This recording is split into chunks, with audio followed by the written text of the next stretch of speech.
Good morning all of you. आज का हमारा एपीसी का टॉपिक है रिफ्लेक्शन इन रीडिंग। ठीक है, पठन में प्रतिबिंबन या चिंतन। ठीक है, सबसे पहले हम रीडिंग की डेफिनेशन करेंगे। रीडिंग क्या होता है, पठन क्या होता है। अगर हम देखते हैं तो पठन क्या है, एक बौद्धिक प्रक्रिया है। ठीक है, कि जिसे भाषा शिक्षण एवं अधिगम के एक महत्वपूर्ण उपकरण या साधन के रूप में क्या किया जाता है, इस्तेमाल या यूज़ किया जाता है। ठीक है, तो पठन कौशल का स्वरूप क्या होता है, जटिल होता है अगर हम मानते हैं, क्योंकि यह पाठ का एक पाठ एवं पाठक के भाषा ज्ञान, पूर्व ज्ञान और सीखने का उत्प्रेरण स्तर, आर्थिक व सांस्कृतिक परिप्रेक्ष्य की आपसी अंतःक्रिया से उत्पन्न होती है। ठीक है, तो इसकी डेफिनेशन आप पठन की ऐसे बोल सकते हैं। और अगर एक और डेफिनेशन है कि पठन एक क्या है, ग्रहणशील कौशल है जो लिखित शब्दों एवं चिन्हों से सूचना ग्रहण करने में पाठक की सहायता या मदद करता है। ठीक है, उसके बाद है कैरेक्टरिस्टिक्स ऑफ रीडिंग कि पठन की विशेषताएं। लिखित या अंकित शब्दों में, चिन्हों में संकेतों की उपस्थिति पठन का प्राथमिक क्या है, आवश्यक तत्व है। सेकंड है पठन कौशल के लिए जो पाठक है उसको संबंधित जो भाषा है, भाषा का पूर्व ज्ञान होना भी आवश्यक है, परम आवश्यक है।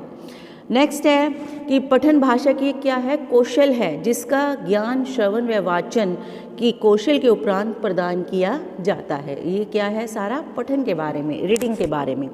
उच्च गहन ज्ञान के लिए पठन क्या है, परम आवश्यक है। उसके बाद हम करते हैं टाइप्स ऑफ रीडिंग, पठन के प्रकार। देखिए अलग अलग प्रकार हैं पठन के। लाउड है, सस्वर पाठन बोलते हैं जिसको, रीडिंग लाउड रीडिंग है। साइलेंट रीडिंग है जो मौन पठन होता है। इंटेंसिव रीडिंग है, गहन पठन। और एक्सटेंसिव रीडिंग, विस्तृत पठन। ये क्या है, पठन के अलग अलग प्रकार हैं। ठीक है, तो सबसे पहले हमारा है लाउड रीडिंग। सस्वर वाचन क्या होता है, सस्वर पठन जो पठन में पाठ का जो वाचन होता है इसमें ऊंचे स्वर में किया जाता है, जोर से बोलकर ऊंचे स्वर में, जिसका मुख्य उद्देश्य क्या होता है, बच्चों में शुद्ध उच्चारण, पठन गति का विकास, बोलने का अभ्यास, बोधात्मक पठन, आत्मविश्वास के साथ पठन एवं मौन पठन की मानसिक तैयारी करवाना। नेक्स्ट है साइलेंट रीडिंग।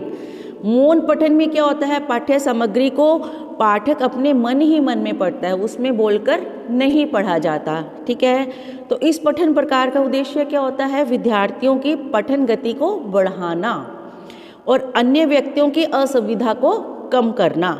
ठीक है, तो शब्दकोश का विस्तार एवं पढ़कर सूचना ग्रहण करने की क्षमता का विकास करना ही क्या कहलाता है, मौन पाठन। नेक्स्ट है एक्सटेंसिव रीडिंग, विस्तृत पठन। विस्तृत पठन में क्या होता है, भाषा कौशल का विकास करना परम उद्देश्य न होकर बल्कि विद्यार्थियों की अधिक से अधिक पाठ्य सामग्री को पढ़ने की क्षमता का विकास करना है उनकी, बच्चों की।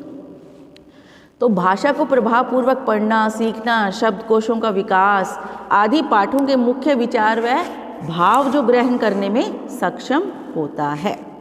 गहन पाठन, इंटेंसिव रीडिंग क्या होता है, देखिए गहन पाठन में पठन पाठ को यानी मतलब केंद्रित करके मौन रूप से पढ़ा जाता है ताकि भाषा के प्रत्येक तत्व का अर्थ क्या हो, हमें समझ में गहनतापूर्वक ग्रहण किया जा सके, पूरी तरह से समझाया जा सके। तो यह पठन भाषा के गहन अध्ययन में क्या है, सहायक होता है। तो इसके पाठन में पठन की आदत का विकास होने के साथ भाषा कौशल में भी क्या होती है, निपुणता प्राप्त होती है। ठीक है, उसके बाद ये तो थे हमारे पठन के प्रकार और कैरेक्टरिस्टिक्स। नेक्स्ट हम आगे टॉपिक करेंगे कि आपकी जो मॉडल्स होते हैं उसके मॉडल्स ऑफ रीडिंग के बारे में।